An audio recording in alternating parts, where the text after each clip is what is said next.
Start करते, ध्यान दो ध्यान दो। चलो देखो, तो ये थर्ड लेक्चर केमिकल बॉन्डिंग, बहुत बड़ा गैप हो गया है लेकिन करते हैं बरा। आज का लेक्चर बहुत इजी है, एकदम पूरा कंसेप्चुअल, कुछ इसमें ऐसा रट्टा वगैरह टाइप ऐसा कुछ नहीं है। करते स्टार्ट। चलो पढ़ो, क्वेश्चन पढ़ो, क्या लिखा है। पोस्टुलेट्स ऑफ वीबीटी, वीबीटी मतलब वैलेंस बॉन्ड थियरी। करते स्टार्ट, सब लोग ध्यान दे रहे हैं, थोड़ा एक्टिव है क्या? चलो पढ़ते फिर। तो क्वेश्चन है हमारा वीबीटी। वीबीटी का फुल फॉर्म मैंने क्या बताया बताओ? वैलेंस बॉन्ड थियरी मतलब वीबीटी, शॉर्ट फॉर्म में वीबीटी बोलते हैं। इसका कुछ पोस्टुलेट्स है, पोस्टुलेट मतलब एजम्पशंस वगैरह ऐसा बरा। देखते हैं इसमें क्या हो रहा है, बहुत बड़ा आंसर है लेकिन एकदम कंसेप्चुअल है। एक एक पॉइंट पढ़ते, एक एक पॉइंट समझाता हूं तुमको बरा। चलो फर्स्ट पॉइंट में यहाँ पे, फर्स्ट पॉइंट में ऐसा है, एक कोवलेंट बॉन्ड कब बनता है उसके बारे में लिखा है। अब मेरे को एक बात बताओ, देखो यहाँ पे मैं कुछ बनाता है, उसका आंसर देने का मतलब बरा। देखो ध्यान से, ये कौन सा ऑर्बिटल है? जरूर नहीं ना, 1s, s है, s ना, s ऑर्बिटल। अगर मैं ये वाला ऑर्बिटल बना रहा हूं, ये कौन सा ऑर्बिटल? p ऑर्बिटल, बराबर है? बराबर। बोलो कंप्लीटली फिल्ड क्या हाफ फिल्ड? हाफ फिल्ड है, बराबर ना? हाफ फिल्ड ऑर्बिटल, s में हाफ फिल्ड ऑर्बिटल है। अगर ऐसे और एक हाफ फील्ड ऑर्बिटल आएगा समझो, और एक कोई तो दूसरा रहेगा समझो, एस का एक और हाफ फील्ड ऑर्बिटल है, तो क्या दोनों में बॉन्ड बन सकता है? पहला ये हाफ फील्ड एस ऑर्बिटल, ये भी क्या है? दोनों बॉन्ड बन सकता है क्या? बन सकता है। देखो ये जो एस ऑर्बिटल है उसका एक्चुअल ज्योमेट्री ऐसा रहता है, स्फीयर शेप में रहता है एस ऑर्बिटल। दूसरा एस ऑर्बिटल, ये दोनों जब ओवरलैप हो जाएंगे तो दो इलेक्ट्रॉन से बीच में बॉन्ड बन जाएगा, बराबर ना? समझा? एक कोवलेंट बॉन्ड कब बनता है? एक कोवलेंट बॉन्ड तब बनेगा जब एटॉमिक ऑर्बिटल्स में ओवरलैपिंग होगा। तो समझ में आ रहा है? पहला पॉइंट क्लियर है। कब बनता है बताओ कोवलेंट बॉन्ड? कब बनता है? कभी जब ओवरलैपिंग होता है, किसमें? एटॉमिक ऑर्बिटल्स में। और ये ऑर्बिटल वैलेंस शेल का होना चाहिए, लास्ट वाला शेल, वैलेंस शेल। क्लियर है? पढ़ते हैं, पढ़ो क्या लिखा है। A covalent bond is formed when the half filled valence orbital of one atom overlaps with the half filled valence orbital of, exact यही पॉइंट जो मैं बताया। एक एटम का वैलेंस शेल का हाफ फिल्ड ऑर्बिटल दूसरे एटम के valence shell के हाफ फिल्ड ऑर्बिटल से ओवरलैप हो गया, बॉन्ड बन गया। हो गया ना? सिंपल पॉइंट है बरा। आगे बढ़ते हैं, चलो सेकंड पॉइंट देखते हैं। एक बात बताओ, यहाँ पे जो मैंने ओवरलैप किया है, क्या इधर तुमको इलेक्ट्रॉन ऐसा दिखा रहा है? मैं देखो ऐसा, अपोजिट स्पिन है क्या सेम स्पिन है? क्लियर है ना? अपोजिट स्पिन है अपने पास। चलो पढ़ते, पढ़ो। The electrons in the valence shell half filled orbital must have opposite spin रहना चाहिए, तो ही बनता है कोवेलेंट बॉन्ड, नहीं तो कोवेलेंट बॉन्ड नहीं बनेगा। समझ में आ गया? बोलो समझ में आ रहा है सबको? दो पॉइंट क्लियर है। कोवेलेंट बॉन्ड कब बनता है? ओवरलैपिंग होता है, किसका? वैलेंस शेल का एटॉमिक ऑर्बिटल ओवरलैप होना चाहिए। सेकेंड पॉइंट अपन ने देखा, जब भी ऑर्बिटल ओवरलैप होता है तो वहां पे जो इलेक्ट्रॉन रहता है, दो इलेक्ट्रॉन, उनका स्पिन अपोजिट रहता है। क्लियर है? आगे बढ़ते, थर्ड पॉइंट में देखते हैं। यहाँ पे देखो यहाँ पे होता क्या, थर्ड पॉइंट में ऐसा है कि जब ये एटॉमिक ऑर्बिटल ओवरलैप हो जाते हैं, वो टाइम पे जो इलेक्ट्रॉन का जो स्पिन है कैसा है? अपोजिट स्पिन का जो इफेक्ट है वो न्यूट्रलाइज हो जाता है। मतलब वो इफेक्ट, उसका कुछ तो इफेक्ट मिलेगा ये दोनों पे, जिसकी वजह से देखो, अब एक बोलने का मतलब है, क्या ये पूरा का पूरा अक्खा एटॉमिक ऑर्बिटल इसके ऊपर आ सकता है क्या? नहीं हो सकता। क्यों? अरे इधर न्यूक्लियस रहेगा, इधर भी न्यूक्लियस, मतलब प्लस न्यूक्लियस रहेगा ना, उसका प्लस चार्ज रहेगा। एक न्यूक्लियस के ऊपर दूसरा न्यूक्लियस थोड़ी ना आ सकता है, रिपल्शन रहेगा ना, इंटर न्यूक्लियर रिपल्शन मिलेगा तुमको यहाँ पे। तो ये टाइम पे ऐसा है कि जो अपोजिट स्पिन का इलेक्ट्रॉन है, इसका जो इफेक्ट है वो न्यूट्रलाइज हो गया है अभी। नहीं समझा इसका मतलब क्या है? अगर अपोजिट स्पिन का जो इलेक्ट्रॉन है, इनका इफेक्ट, कुछ तो इफेक्ट रहेगा ना। एक्चुअल में ये क्या कर रहा है, ये न्यूक्लियर और न्यूक्लियस के बीच में जो रिपल्शन है उसके बीच में दीवार बन के खड़ा है। कौन? वो जो अनपेड, ये क्या बोलते हैं, अपोजिट स्पिन का इलेक्ट्रॉन। अरे वो दो न्यूक्लियस के रिपल्शन के बीच में आ गया ना, बराबर, तो वो कुछ तो इफेक्ट किया रहेगा, और वो कुछ ऐसा इफेक्ट करेगा, उसका कुछ तो इफेक्ट होएगा। लेकिन ये एक बार ये बन गया तो उसका इफेक्ट न्यूट्रलाइज। बोलने का मतलब ये न्यूक्लियस को इधर तक पुश कर सकता था, ऐसा कर सकता था अगर ये बीच में ये दिख रहा है वो अपोजिट स्पिन वाला इलेक्ट्रॉन नहीं होता तो। लेकिन बीच में अपोजिट स्पिन का इलेक्ट्रॉन आ गया ना, तो इलेक्ट्रॉन नेगेटिव चीज क्या करेगा, दो पॉजिटिव चीज के बीच का रिपल्शन को कम कर देगा ना। तो अब ये उतना रिपल नहीं होगा, अब इतने पे ही आके रुक जाएगा, इफेक्ट न्यूट्रलाइज हो गया। समझ आ गया? पढ़ते third point. During bond formation the half filled orbital overlap and the opposite spin of electron gets तीनों पॉइंट याद है। कोवेलेंट बॉन्ड कैसे बनता है? Overlap of valence shell atomic orbital. Second point अपन ने क्या देखा था? इलेक्ट्रॉन का स्पिन अपोजिट रहता है। ये अपने को सब लोग ध्यान दे रहे हैं ना एकदम अच्छे से। फिर अपन ने थर्ड पॉइंट देखा कि जब भी बॉन्ड बनता है, जब भी कोवेलेंट बॉन्ड बनेगा, अपोजिट स्पिन का इलेक्ट्रॉन रहेगा, उसका इफेक्ट लास्ट में न्यूट्रलाइज हो जाता है। 3 पॉइंट क्लियर है अपने को। 9 पॉइंट तक जाने का याद हो। 3 पॉइंट सबको क्लियर है? बोलो क्लियर है। अच्छा, एक क्वेश्चन का आंसर दो। ये जो इलेक्ट्रॉन है इसका डेंसिटी ये वाले केस में बढ़ा है कि कम हुआ है? पहले अलग अलग ऑर्बिटल था, एक ऑर्बिटल में एक ही इलेक्ट्रॉन था, अब साथ में आ गया। कितना इलेक्ट्रॉन है? 2। क्या इलेक्ट्रॉन का डेंसिटी बढ़ा? इलेक्ट्रॉन का डेंसिटी, ध्यान दो, इलेक्ट्रॉन डेंसिटी क्या हो गया? लेकिन जो न्यूक्लियर रिपल्शन है इसकी वजह से न्यूक्लियर रिपल्शन कम हो गया। ये पॉइंट समझ में आया क्या? बोलो, ये पॉइंट सबको समझ में आ रहा है? हाँ, अब ये पॉइंट अपने को समझेगा। आगे वाला पॉइंट याद है मैंने क्या बोला? इलेक्ट्रॉन का डेंसिटी, बॉन्ड बनने से इलेक्ट्रॉन का डेंसिटी इंक्रीज होता है, जिसकी वजह से न्यूक्लियर रिपल्शन डिक्रीज हो जाएगा। सिंपल पॉइंट है। पढ़ते हैं next point, point number 4। The increased electron density decreases the nuclear repulsion and the energy is release during overlapping. ये पॉइंट नहीं बताया था, बता देता हूं तुमको। ये पॉइंट का मतलब क्या है? जब भी बॉन्ड बनता है ना, एनर्जी रिलीज होता है। याद रहेगा पॉइंट? बॉन्ड बनने के टाइम पे एनर्जी, और बॉन्ड जब ब्रेक होता है ना तो एनर्जी गेन होता है। अरे ऑब्वियस पॉइंट है, बॉन्ड तोड़ने के लिए एनर्जी देना पड़ेगा ना, तो सामने वाला तो एनर्जी लेगा, गेन करेगा। जब एनर्जी गेन हो रहा है तो बॉन्ड ब्रेक होता है। बॉन्ड फॉर्म होने के टाइम पे तो एनर्जी रिलीज होता है। समझ में आ गया है? चारों पॉइंट क्लियर है क्या? कोवेलेंट बॉन्ड कब बनता है? Overlapping of valence shell atomic orbital. Electron का स्पिन अपोजिट स्पिन का इलेक्ट्रॉन का जो इफेक्ट है लास्ट में न्यूट्रलाइज होता है। समझा? अभी अपन ने क्या देखा? इलेक्ट्रॉन का डेंसिटी बढ़ा, न्यूक्लियर रिपल्शन कम हो गया, और इस टाइम पे क्योंकि बॉन्ड बना है तो एनर्जी रिलीज हो गया। पूरा याद है अपने को? बोलो याद है क्या तुमको? 4 पॉइंट तक 4 पॉइंट क्लियर याद है?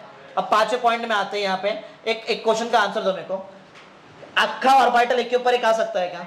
क्योंकि इंटर न्यूक्लियर रिपल्शन है, नहीं हो सकता ऐसा। अरे ये न्यूक्लियस को रिपल करेगा ना, ऐसा नहीं हो सकता है। समझा? पूरा का पूरा नहीं आ सकता है, लेकिन जितना पॉसिबल है उतना जा सकता है क्या? अरे जितना ऑर्बिटल नजदीक जा सकता है उतना जा सकता है ना।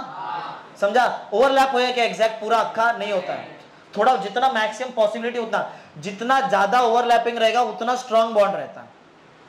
समझा मैं क्या बोला? जितना ज्यादा ओवरलैपिंग उतना तो एनर्जी कितना मतलब रिलीज हुआ रहेगा?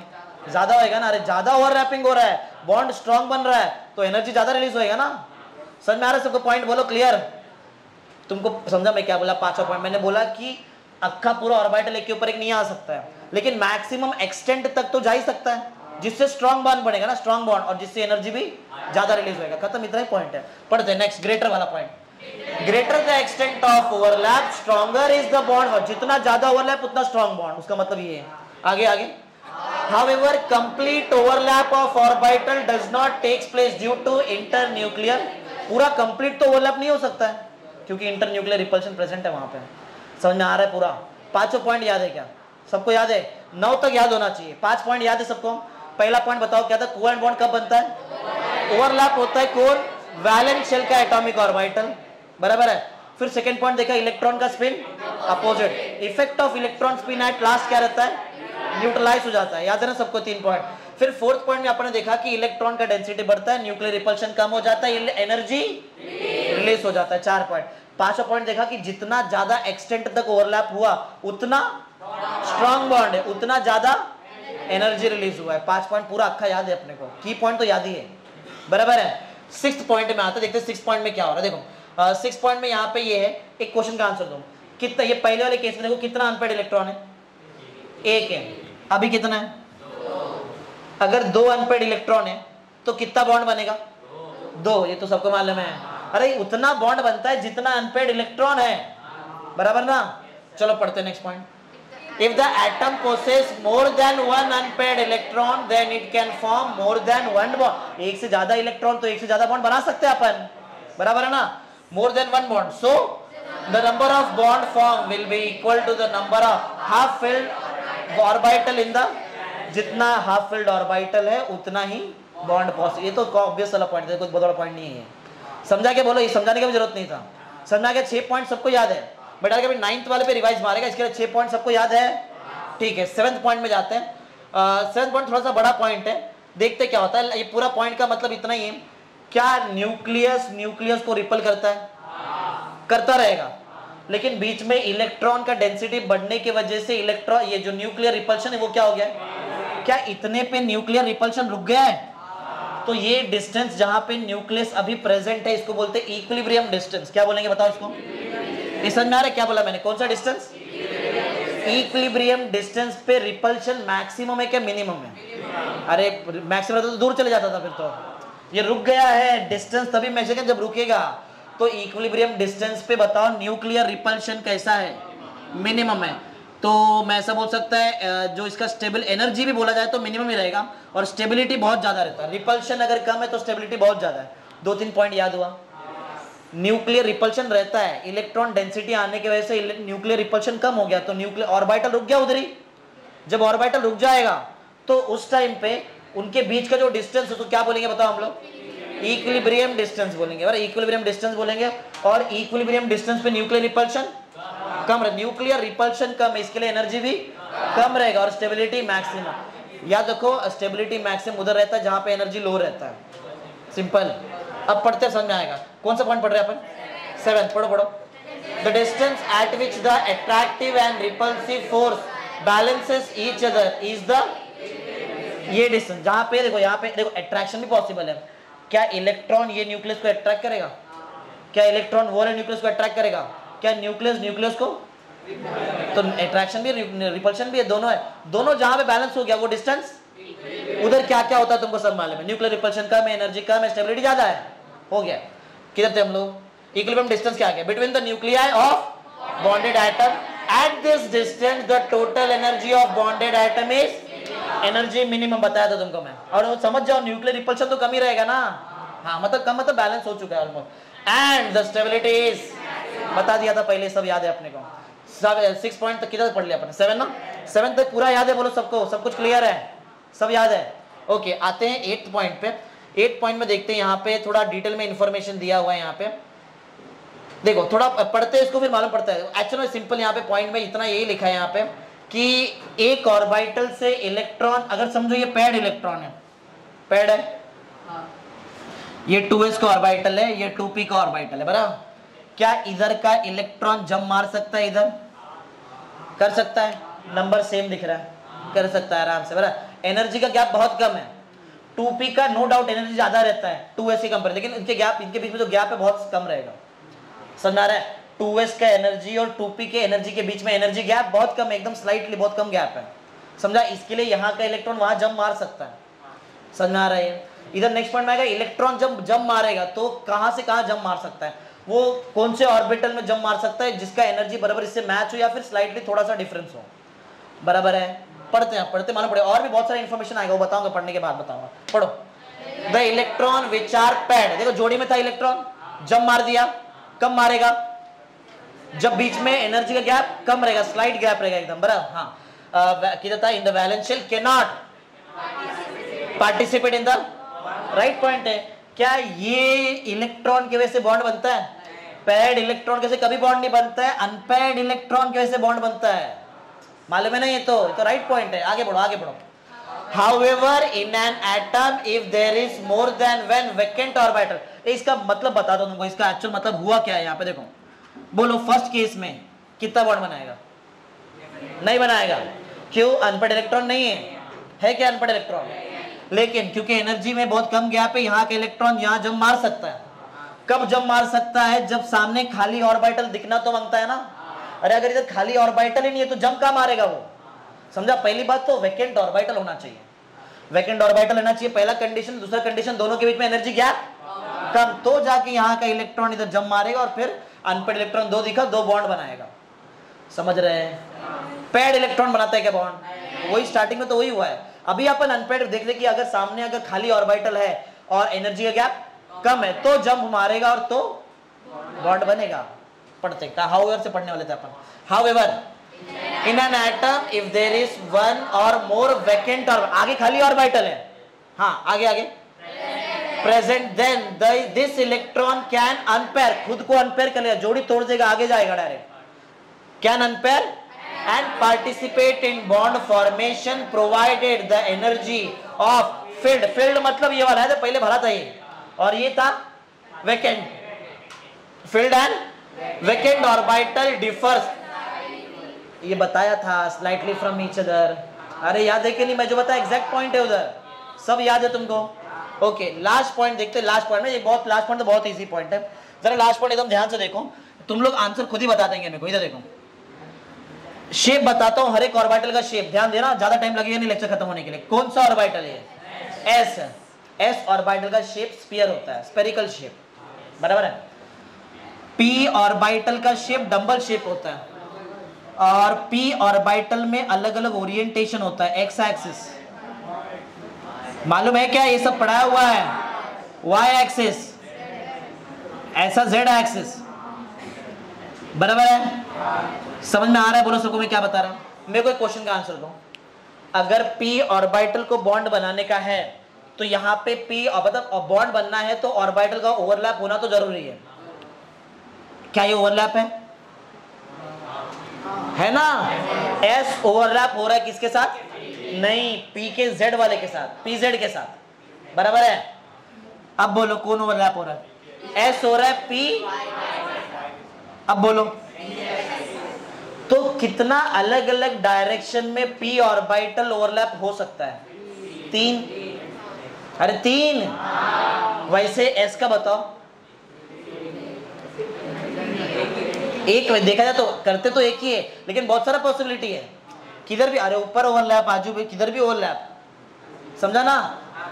होना करेंगे तो एक ही, अरे एक ही करेगा ना मैं, ऐसा ऐसा, लेकिन इसका करने का अलग अलग तरीका है। इधर भी ऊपर भी कर सकता हूँ, इधर भी किधर भी कर दो। क्या एस ऑर्बिटल कोई भी डायरेक्शन में डायरेक्शन बॉन्ड बना सकता है? पी ऑर्बिटल कोई कुछ नोट कर रहे क्या? एस में, एस सबशेल में कितना ऑर्बिटल? एस सबशेल में कितना ऑर्बिटल? एस सबशेल में एक ऑर्बिटल, 2 तो इलेक्ट्रॉन है। पी सबशेल में कितना ऑर्बिटल? तो 3 डायरेक्शन है, नहीं समझा? एस सबशेल में एक ही एस ऑर्बिटल, तो एक ही डायरेक्शन इधर दिख रहा है, ऐसा बनाएंगे एक ही, बराबर है? पी सबशेल में 3 ऑर्बिटल, तो 3 डायरेक्शन। डी में 5, तो एफ में 7 डायरेक्शन। समझ में आ रहा है क्या? यही पॉइंट है उधर, किसके पास कितना डायरेक्शन है, बराबर है? पढ़ते हैं। During the bond formation, the s orbital which is spherical can overlap in any direction. s कोई भी डायरेक्शन में। अरे याद है? p कितना? 3। पढ़ो पढ़ो। The p orbital can overlap in x, y और, तो 3 ही हुआ ना। d का कितना रहता है? f कितना रहता है? लेकिन बताने की जरूरत नहीं, अपने को मालूम, मैंने लिखा नहीं, लेकिन तुमको मालूम है ना, d 5 रहता है और f 7 रहता है। तो पढ़ते हैं।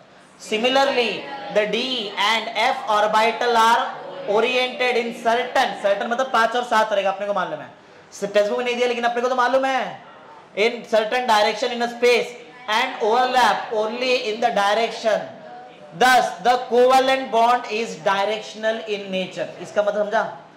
जब ऑर्बिटल के पास डायरेक्शन है, ऑर्बिटल के ओवरलैपिंग से तो बॉन्ड बनता है, तो क्या बॉन्ड के पास भी डायरेक्शन है? कोवेलेंट बॉन्ड के पास डायरेक्शन है। समझा लास्ट पॉइंट? सब याद है तुमको? समझा क्या पढ़ा? अपन वीबीटी पढ़ रहे थे, वैलेंस बॉन्ड थियरी। सब लोग ध्यान दे रहे ना? समझ में आ गया? चलो अब ओवरलैप देखते क्या, अभी तो थोड़ा प्रैक्टिकली देखते हैं ओवरलैप होता कैसे। बराबर, पढ़ो क्वेश्चन पढ़ो, क्या लिखा पढ़ो।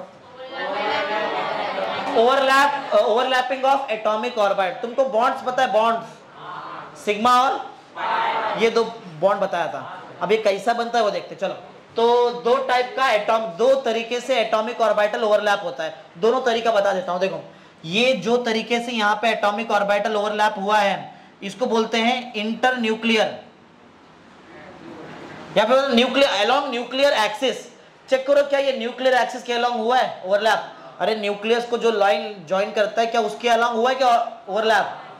तो ये सिग्मा बॉन्ड बनाएगा। क्या बनाएगा ये? समझ में आ रहा है? देखो, ये कौन सा ऑर्बिटल है? ये अपन हाइड्रोजन देख रहे हैं। हाइड्रोजन में लास्ट इलेक्ट्रॉन एस ऑर्बिटल रहता है, ग्रुप 1 का एलिमेंट है, 1s में जाएगा।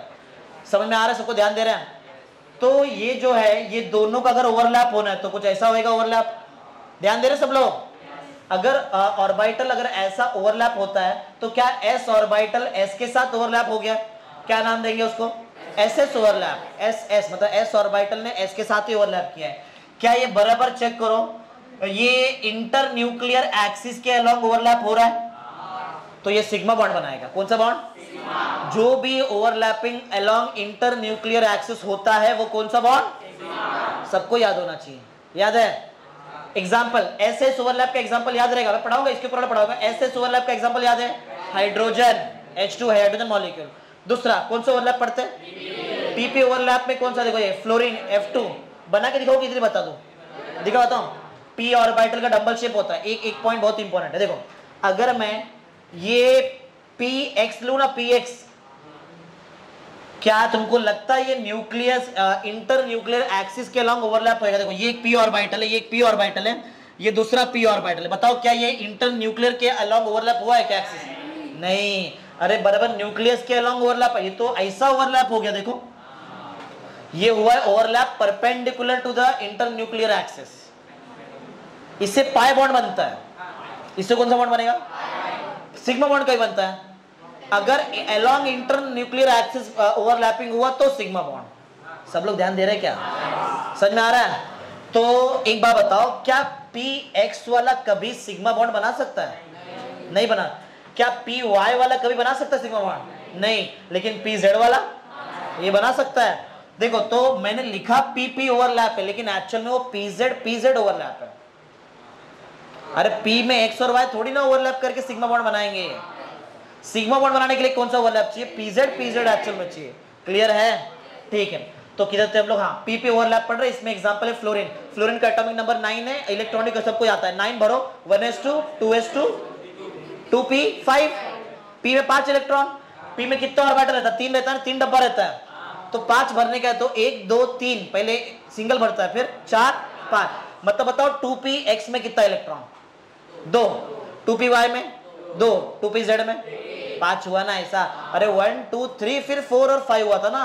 तो स्टार्टिंग का 2 डब्बा तो पूरा भरा गया था, लास्ट वाले खाली एक सिंगल भरा था। पॉइंट क्लियर है सबको? देखो तो वैसे ही मैंने लिखा, मैंने 1s2 2s2 एग्जैक्ट लिखा है। मैंने 2p5 नहीं लिखा है, मैंने उसमें लिखा 2px में 2 है, 2py में 2 है और 2pz में। तो एक्चुअल में 2p5 ही हुआ ना ये। ध्यान दे रहे सब लोग? ओके देखो तो अपने पास क्या दिख रहा है क्लियर कि pz में एक इलेक्ट्रॉन है। देखो pz में एक इलेक्ट्रॉन, ये एक फ्लोरीन, लेकिन कितना फ्लोरीन है मेरे पास? तो और एक फ्लोरीन, उसमें भी एक pz में एक इलेक्ट्रॉन रहेगा। दोनों ओवरलैप करेंगे। देखो बराबर इधर दिख रहा है?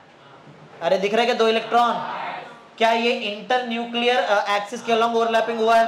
कौन सा बॉन्ड? तो क्या एसएस ओवरलैप सिग्मा बॉन्ड का टाइप है? क्या पीपी ओवरलैप भी सिग्मा बॉन्ड का ही टाइप है? एक और बच गया। देखो कौन सा ऑर्बिटल? कौन सा ऑर्बिटल? पी बोलो तो pz ही लेने का। सिग्मा में, पाई में तो x और y दोनों ले सकते हैं अपन।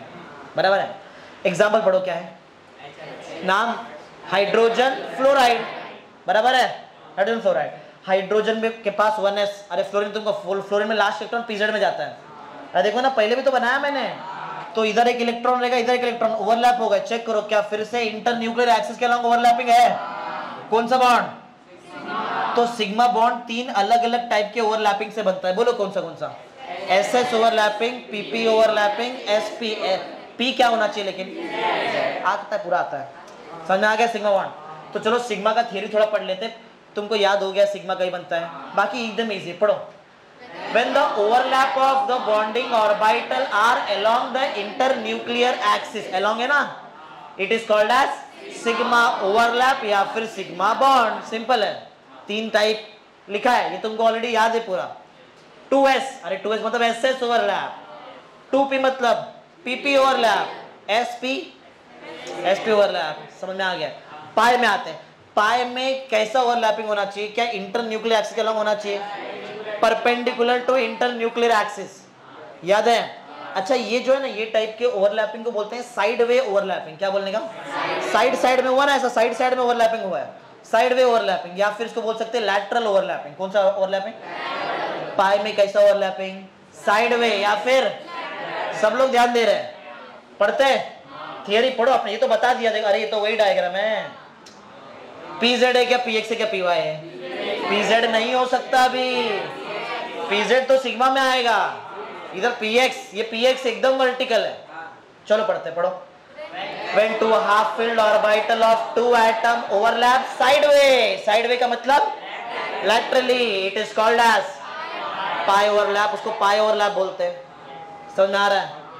या फिर bond and it is perpendicular to internuclear, ये बता चुका है मैं तुमको, खत्म कर दिया पूरा सेकंड कॉलम, समझ में आ गया? आगे बढ़ते हैं, ध्यान देते आगे। चलो नेक्स्ट क्वेश्चन, ये बहुत इंपॉर्टेंट है, समझ में नाम देख के तो मालूम पड़ गया हाइब्रिडाइजेशन कैसा है। सिंपल, एक सिंपल आंसर बताता हूं, देखो अपन ये एग्जांपल लेते हैं BeF2 बेरिलियम फ्लोराइड। बेरिलियम का एटॉमिक नंबर इधर बाजू में लिखा 4 और इलेक्ट्रॉनिक कॉन्फ़िगरेशन 1s2, लास्ट मतलब वैलेंस शेल का नंबर बताओ, नंबर ना वैलेंस शेल का नंबर 2 और वैलेंस शेल ऑर्बिटल 2s, बराबर ना?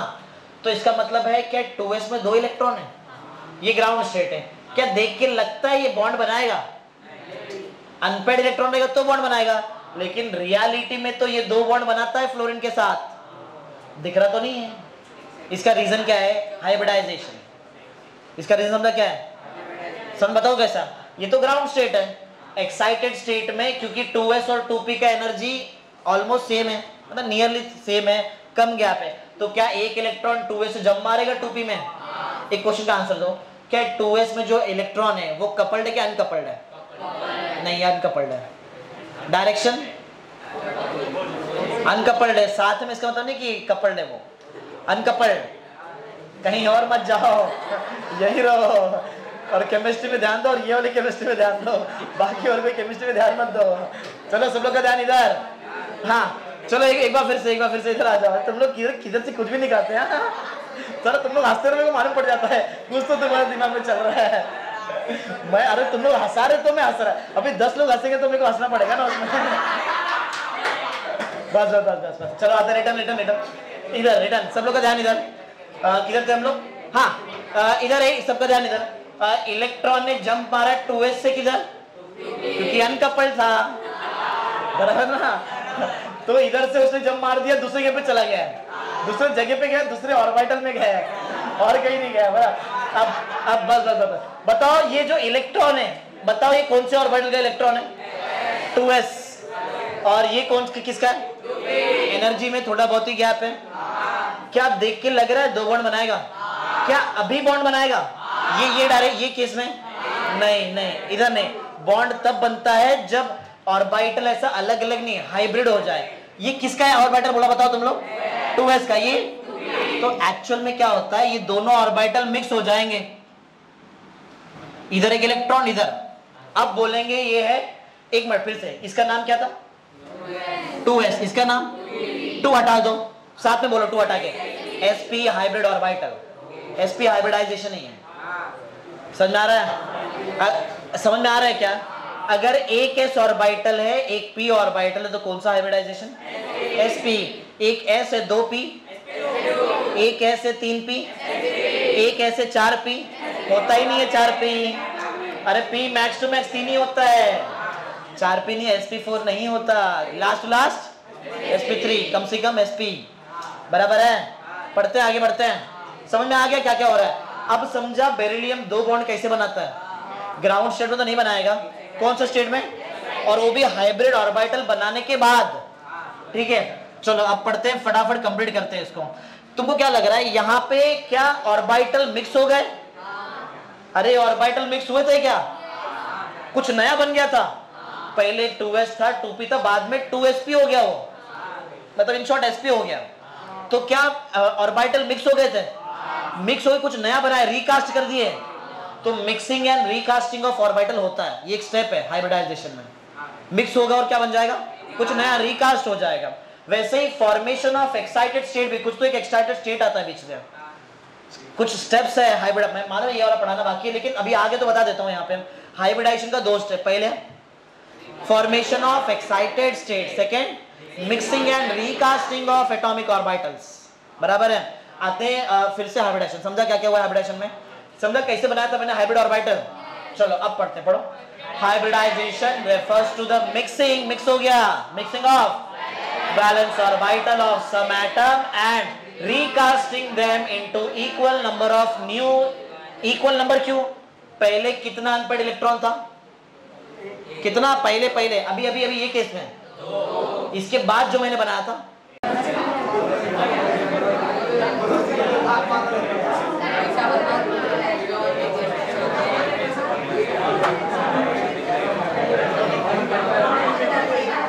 ध्यान दो इधर स्टार्ट, फिर से स्टार्ट, ध्यान दे रहे सब लोग इधर। हम लोग किधर थे?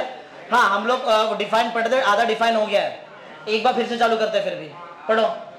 Hybridisation refers to the mixing of valence orbital of same atom and recasting them into a equal number of new equivalent orbital called as. याद है, दो हाइब्रिड ऑर्बिटल इसलिए बना क्योंकि दो अनपेड इलेक्ट्रॉन था मेरे पास। समझ में आगे बोलो, पॉइंट क्लियर है? ओके, अब पढ़ते स्टेप्स। याद है दो स्टेप्स? बोलो क्या क्या पढ़ो। पहले तो फॉर्मेशन, तुमको मालूम है कैसे बनता है एक्साइटेड स्टेट? मालूम है सबको कैसे बनता है? ओके चलो पढ़ो। The paired electron in the ground state are, आगे बढ़, पहले बता दिया था अनकपल्ड था। आगे पेड इसके अंदर अनकपल्ड, बराबर। आगे and one electron is promoted to the vacant orbital having slightly higher, थोड़ा सा ज्यादा एनर्जी उसके पास, मतलब एनर्जी का डिफरेंस है थोड़ा ही, लेकिन अरे बोलो, ध्यान दे रहे? तो देखो दो कंडीशन मालूम पड़ा है। इलेक्ट्रॉन तब जब मारेगा जब आगे वैकेंट ऑर्बिटल है, और इलेक्ट्रॉन सिर्फ तब जब मारेगा जब आगे का एनर्जी सिर्फ थोड़ा ही बड़ा है, ज्यादा बड़ा नहीं है, स्लाइटली थोड़ा सा डिफरेंस है। पहला पॉइंट क्लियर? अरे देखो, अब जो मैं पढ़ाने वाला सब कुछ पढ़ा दिया, कुछ नया चीज नहीं है, सब कुछ पढ़ ले, खाली इसको पढ़ के तुमको सुनाने का बस मेरे को। Second point, now the total number of half filled orbital are equal to the valency of element. रुक जाओ, दो हाफ फिल्ड ऑर्बिटल है और बेरिलियम का वैलेंसी भी 2 है। अरे 2 बॉन्ड बना रहा है, जितना वैलेंसी उतना बॉन्ड, बराबर ना? अभी जितना अनपेड इलेक्ट्रॉन, जितना हाफ फिल्ड ऑर्बिटल, उतना नंबर ऑफ वैलेंसी है। आगे वैलेंसी क्या आगे? Of an element in the stable compound. Clear है? अरे समझ में आ रहा है? जितना अनपेड इलेक्ट्रॉन होता है उतना ही तो वैलेंसी होता है। अनपेड इलेक्ट्रॉन एक्साइटेड स्टेट में देखने का, ये इधर तो अनपेड इलेक्ट्रॉन है ही नहीं। समझ में आ रहा है? आगे थर्ड पॉइंट, ये तो एग्जांपल पढ़ा दिया, BeF2 एग्जांपल याद है ना? ग्राउंड स्टेट में तो लग रहा था कि वो बॉन्ड ही नहीं बनाएगा, लेकिन बाद में देख के मालूम पड़ा वहां पे कि एक्साइटेड स्टेट में दो अनपेड इलेक्ट्रॉन है जो हाइब्रिड होकर क्या बना सकते हैं? बॉन्ड बना सकते हैं, बराबर है ना? वो एक एग्जांपल बताया SP का, वैसा एग्जैक्टली नहीं कि ये केस में होता रहेगा, बराबर? जैसे एक एग्जांपल बता दिया बस मैंने तुमको, बराबर? चलो पढ़ते पॉइंट नंबर 3, जल्दी पढ़ो, थोड़ा लेट हो जा रहा है, पढ़ो जल्दी फटाफट। Example in beryllium BeF2 valency of beryllium is 2, valency तो 2 है। आगे in the excited state one electron from 2s orbital is uncoupled and promoted to the 2p orbital। ये ग्राउंड स्टेट, एक्साइटेड स्टेट सबको समझ में आ चुका है तुमको। अब क्या होने वाला? मिक्स हो जाएगा ऑर्बिटल और रिकास्ट हो जाएगा ऑर्बिटल का, बराबर है? नेक्स्ट इधर इन दिस स्टेप 2 मतलब S और P, इसको मिला के 2 बोल रहे हैं, 2s 2p नहीं, समझा? समझ सकते हैं? 2s 2p बोल सकते हैं, वैसा चलता है। 2s and P orbital having slightly different energy mix हो गया था, रिकास्ट भी होता है, मालूम है ना? Second point, redistribution of electronegative. रुक जाओ, एक बार हाइब्रिड हो गया तो पहले जितना एनर्जी था उतना ही रहेगा क्या? कुछ नया एनर्जी आएगा, अभी एनर्जी मिनिमम हो जाएगा, स्टेबिलिटी मैक्सिमम, रिपल्शन जो होता है न्यूक्लियस में वो भी कम हो जाएगा। अरे पढ़ लिया था, 4 पैरामीटर पढ़ाया था, सब कुछ नया आएगा, सब कुछ रीडिस्ट्रीब्यूशन ऑफ एनर्जी होने वाला है केस में, सब कुछ नया बनेगा। अरे रिकास्टिंग हो रहा है तो रीडिस्ट्रीब्यूशन हो जाएगा पूरा एनर्जी का। फिर पढ़ते redistribution of electron density, energy and energy takes place and the two new orbital having exactly same shape and energy are formed। ये पॉइंट बहुत इंपॉर्टेंट है। एंड के बाद वाला किधर गया? वो ये जो दो नया ऑर्बिटल बनेगा, SP का याद है? 2 ऑर्बिटल, दोनों का एनर्जी सेम रहेगा। अरे पहला वाला SP और दूसरा वाला SP का एनर्जी, दोनों का शेप भी सेम। समझा क्या हुआ? एंड क्या आगे?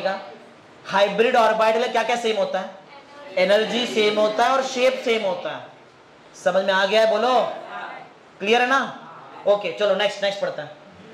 This new orbital arrange themselves in a space such that there is minimum repulsion. अपने का मालूम था ये। और स्टेबिलिटी मैक्सिमम रहता है ना, वो पॉइंट नहीं है तो भी कोई प्रॉब्लम नहीं, लेकिन तुमको मतलब याद होना चाहिए सब कुछ। रिपल्शन सबसे कम है, मिनिमम रिपल्शन है मैक्सिमम। अब खुद सोचो, जितना दूर रहेगा उतना कम रिपल्शन रहेगा ना, मिनिमम रिपल्शन। तो सेपरेशन कैसा रहेगा? ज्यादा रहेगा, देखो ना, maximum separation between them. Clear?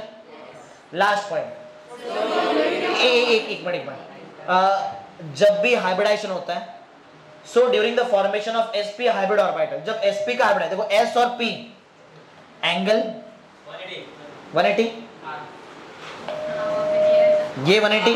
दूसरा, अगर ये नहीं देख रहे, समझो एक और p ऑर्बिटल यहाँ पे ऐसा, एक और p उधर भी एक ऐसा आ गया, तो भी समझ गया? अरे एंगल बता रहा है, सबसे मिनिमम मतलब सबसे मिनिमम रिपल्शन कितने डिग्री पे आएगा? 180 पे आएगा। चलो पढ़ते कहाँ थे हम लोग? So during the formation of sp hybrid orbital as in B, the two sp hybrid orbital are 180 degree. दो sp का दो, ये एक sp है। अरे जो लिखा है s और p से एक ही बना ना sp हाइब्रिड ऑर्बिटल, एक और रहेगा सेम, इसको ही घुमा दो, इसको ऐसा घुमाओ, ऐसा यहाँ पे, इधर भी एक रहेगा ऐसा, तो एंगल, तो मिनिमम रिपल्शन। समझा? नहीं समझा? अरे बोलो। कंडीशन पढ़ते हैं, कंडीशन पहले से याद है अपने को। जो नया, देखो पहली बात, पहला कंडीशन ये, इलेक्ट्रॉन का एक्साइटेड स्टेट होने के लिए आगे ऑर्बिटल क्या होना चाहिए? वैकेंट, ये राइट है, ये याद होना चाहिए। दूसरा, एनर्जी का गैप स्लाइटली एकदम कम होना चाहिए, स्लाइटली एकदम बहुत कम डिफरेंस होना चाहिए। यही दो पॉइंट है। और जो नया हाइब्रिड ऑर्बिटल बनेगा उसका क्या दो कौन सा चीज सेम रहता है? एनर्जी और शेप। याद तो है, पूरा याद है अपने को, पढ़ते चलो फटाफट पढ़ो। Orbital belonging to the same atom can participate in hybridization. इसका मतलब देखो, कौन से एटम का ऑर्बिटल है? एटम कौन सा एटम है? हाइड्रोजन। हाइड्रोजन का एक एटम का ऑर्बिटल है। ये कौन सा एटम का ऑर्बिटल है? क्या सेम एटम है? तो ही सेम ऑर्बिटल लगेगा। ये किसका ऑर्बिटल है? ये किसका है? अलग एटम अलग ऑर्बिटल। नहीं समझ में आया? क्लियर है? Second point, orbitals having nearly same energy can undergo high. वो तो अपने को पहले से था, एनर्जी सेम रहेगा या फिर नजदीक रहेगा तो हाइब्रिडेशन हो जाएगा। आगे एक क्वेश्चन आंसर दो, क्या 2s और 2p में हाइब्रिडेशन हो सकता है? 2s 2p में करके दिखाया था ना। क्या 3s और 2p में होएगा? अरे बहुत बड़ा एनर्जी गैप है, नहीं हो सकता है। समझ में आ गया? पढ़ते orbital having nearly same energy can undergo hybridization, so पढ़ो, 2s and 2p undergo hybridization but 3s and 2p cannot undergo hybridization, orbital do not। समझा? यहाँ पे नहीं आएगा। क्लियर है? अरे बहुत इजी था ये तो, कंसेप्ट समझ रहे आज अपन, रट्टा विट्टा नहीं मार रहे हैं बरा, ये रट्टा वाला टॉपिक ही नहीं है बरा, नहीं तो रहता तो मारा देता तुमको पूरा, एकदम याद करा देता। बोलो क्लियर है? लास्ट क्वेश्चन, इसमें का सब पॉइंट अपने को पहले से आता है, खाली पढ़ो क्वेश्चन पढ़ो ना क्या लिखा है। कैरेक्टरिस्टिक्स फीचर ऑफ हाइब्रिड, अपने को हाइब्रिड ऑर्बिटल में बहुत कुछ मालूम है, उतना ही हाइब्रिड ऑर्बिटल बनता है जितना अनपेयर्ड या फिर जितना हाफ फील्ड ऑर्बिटल रहता है, ये एक मालूम है। दूसरा, शेप सेम होता है। तीसरा, एनर्जी सेम होता है, बराबर है ना। उनके पास स्पेसिफिक डायरेक्शन भी होता है, और 180 डिग्री में रहेगा तो मिनिमम रिपल्शन होता है। अरे सब मालूम है, खाली पढ़ेंगे अपन, बस यहाँ पे पढ़ाएगा और समझाएगा, बस सब कुछ मालूम है। पढ़ते पहला point, number of hybrid orbital formed is exactly the same that participating atomic. जितना पार्टिसिपेट किया उतना ही हाइब्रिड बनेगा। ये पार्टिसिपेट किया था खाली ऑर्बिटल, तो इसका कैसे बनेगा? सिंपल है। Second point, they have same energy and shape, ये तो आता है अपने को, ये तो मालूम है। Third point, hybrid orbitals are oriented in space in such a way that there is minimum repulsion। ये भी मालूम था अपने को, 180 डिग्री में लेस रिपल्शन sp वाले में, याद है ना। Minimum repulsion and thus are direction. Orbital का ओवरलैपिंग डायरेक्शनल, इसके लिए अपन पढ़ा था कोवेलेंट बॉन्ड भी डायरेक्शनल होता है, लास्ट पॉइंट में आया था अपने को, याद है कि नहीं? हाँ। Fourth point, the hybrid orbitals are different in shape from the participating atomic। ये तो राइट है, इधर शेप देखो, ये 2s का शेप सर स्फीयर रहेगा, 2p का शेप डंबल शेप रहेगा, लेकिन जो बनेगा sp उसका शेप ना तो स्फीयर ना तो डंबल, मिक्स होके शेप आएगा, बराबर ना। शेप अलग रहेगा जो पार्टिसिपेट कर रहा है उससे, याद है ना। चलो किधर तक आगे थे? Participate atomic orbital, but they bear the characteristics of atomic orbital from which they are. हाँ, जिससे बना है इसका कुछ ना कुछ फीचर्स तो उसमें रहेगा ही रहेगा, उससे ही बना ना। अरे बोलो, समझ में आ गया? कितना पॉइंट हो गया? 4 हो गया। 5 वाला पॉइंट पढ़ते, क्या जब ओवरलैप होता है इलेक्ट्रॉन का स्पिन अपोजिट रहता है? ये मालूम है, पढ़ते each hybrid orbital can hold 2 electron with up 2 electron आता है, किधर गया 2 इलेक्ट्रॉन आता है, 2 इलेक्ट्रॉन और स्पिन। सब लोग ध्यान दे रहे हैं, सबको समझ में आ रहा है, सबको एकदम अच्छे से। तो कहां तक हो गए थे, यहाँ तो अपोजिट स्पिन वाला हो गया, बराबर है। अब नेक्स्ट पॉइंट, जब हाइब्रिड ऑर्बिटल बनता है, हाइब्रिड ऑर्बिटल एक साइड छोटा लोब बनता है, स्मॉल लोब, और एक साइड बड़ा लोब बनता है। बड़े लोब के साइड इलेक्ट्रॉन डेंसिटी ज्यादा होता है और छोटे लोब के साइड इलेक्ट्रॉन का डेंसिटी कम रहता है। समझा मैं क्या बोला, एक बार मैं रिपीट करता है। जब हाइब्रिड ऑर्बिटल बनेगा तो एक स्मॉल लोब बनेगा और एक लार्ज लोब बनेगा। लार्ज लोब के साइड इलेक्ट्रॉन डेंसिटी ज्यादा, मैक्सिमम, और जो छोटा लोब है उधर मिनिमम, कम। यही पॉइंट है। इसके आगे भी ये पॉइंट बता दिया मैंने। पढ़ते किधर थे हम लोग, 2 lobes वाला point. The hybrid orbital have 2 lobes on 2 sides of the nuclear, 1 lobe is large and the other is, तुमको पहले सुनो, जो लार्ज है उसमें इलेक्ट्रॉन डेंसिटी ज्यादा और जो स्मॉल है उधर इलेक्ट्रॉन डेंसिटी कम। क्लियर। एक लास्ट पॉइंट पढ़ो, covalent bond form by the hybrid. एक मिनट रुक जाओ, बता देता हूं, एक पॉइंट इसको सिखा देता हूं, सुनो। अगर समझो इधर क्या, इधर कोवेलेंट बॉन्ड बना है, ऑर्बिटल ओवरलैप हुआ है, हाइब्रिड ऑर्बिटल ओवरलैप हुआ है, मतलब हाइब्रिड हो गया ना, हाइब्रिड एस। इधर तो देखो एक्चुअल में देखा तो इधर सिर्फ ऑर्बिटल ओवरलैप हुआ है, हाइब्रिड नहीं ऑर्बिटल है। अरे किसका ऑर्बिटल है, ये किसका है, हाइब्रिड ओवरलैप हुआ क्या, हाइब्रिड नहीं हुआ है, मिलके कुछ हाइब्रिड बना है यहाँ पे जिससे एक बॉन्ड बनेगा। अरे sp रहेगा हाइब्रिड ऑर्बिटल, या तो sp2 रहेगा या तो sp3 रहेगा। s और p ये तो ओवरलैपिंग है, समझ में आ रहा है। एक सिंपल डायरेक्ट आंसर देखो, अगर बिना हाइब्रिड ऑर्बिटल के ओवरलैप भी क्या बॉन्ड बन सकता है। जैसे कि समझो यहाँ पे जो sp बना था, sp नहीं बनता। समझो यहाँ पे ऑलरेडी, समझो इधर 2 इलेक्ट्रॉन है और इधर एक सिंगल इलेक्ट्रॉन है, जानने का जरूरत है अभी। उधर अनपेड इलेक्ट्रॉन है, कितना बॉन्ड बनेगा, 1 बन जाएगा। इधर जो बॉन्ड बन रहा है कोवेलेंट बॉन्ड, क्या वो हाइब्रिड ऑर्बिटल से बन रहा है, नहीं। इधर किधर हाइब्रिड हुआ, तो एक विदाउट हाइब्रिड है जिसको प्योरली मतलब प्योर ऑर्बिटल है वो, और दूसरा रहेगा अपन ने जो बताया था यहाँ पे, याद है, sp वाला हाइब्रिड ऑर्बिटल। दोनों में से ज्यादा स्ट्रॉन्ग बॉन्ड बनता है हाइब्रिड ऑर्बिटल में, यही आंसर है। एक बार लास्ट टाइम बोल देता हूं, एक प्योर ऑर्बिटल है जो ओवरलैप करके बॉन्ड बनाएगा, उसका बॉन्ड वीक रहेगा, और एक हाइब्रिड ऑर्बिटल है जो ओवरलैप करके बॉन्ड बनाएगा, उसका स्ट्रेंथ ज्यादा रहेगा। हो गया, इतना ही है। लास्ट पॉइंट खत्म, पढ़ो। Covalent bond form by the hybrid orbital are stronger, hybrid से स्ट्रॉन्गर, आगे, then those form by the pure orbital. Pure orbital comparison में जो हाइब्रिड है वो स्ट्रॉन्गर बॉन्ड बनाता है। आगे because the hybrid orbital have electron density concentrated on the side with the large lobe। जहां large lobe है वहां पे इलेक्ट्रॉन का डेंसिटी ज्यादा है, अरे बताया था। और जहां स्मॉल लोब है वहां पे इलेक्ट्रॉन का डेंसिटी, तो ज्यादा ओवरलैपिंग पॉसिबल है।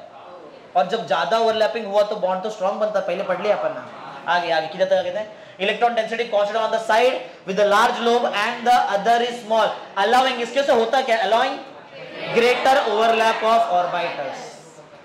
समझ गया, बोलो, पूरा समझा।